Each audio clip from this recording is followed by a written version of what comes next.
Welcome to Build of the Week. I'm Bex from Grinding Gear Games. This week we're looking at a ranger build that uses no range skills whatsoever.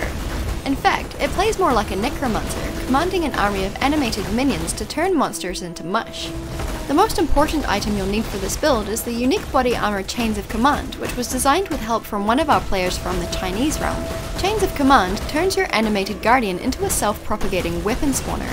Whenever your animated guardian kills an enemy, you'll animate a copy of its weapon.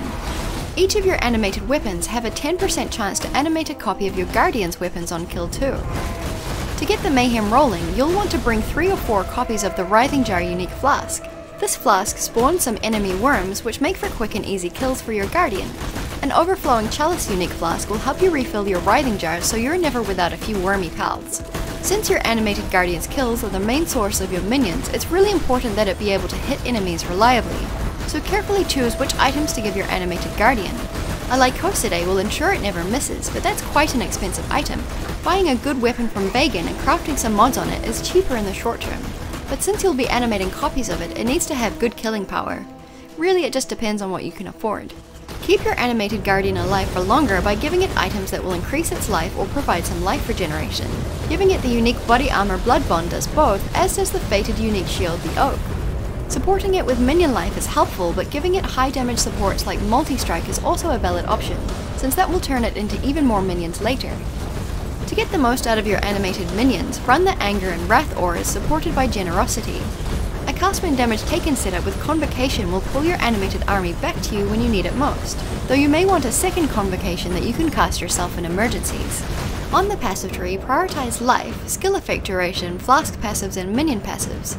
The Necromantic Aegis Keystone paired with a Victario's Charity unique shield will give your minions a pile of charges and some extra defenses. The Pathfinder Ascendancy provides a number of strong defensive benefits from using flasks frequently.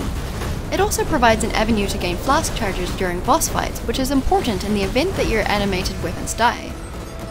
One of the best things about this build is the fact that you don't have to 6-link your Chains of Command body armor to get the most out of it. The Animate Guardian's weapon skill is built into the item, so 6 sockets will let you support your weapons with 6 supports regardless of links. Now get out there and show those worms who's boss. These are all of the unique items you'll want for this build in order of importance and how difficult it might be to find them or buy them from other players.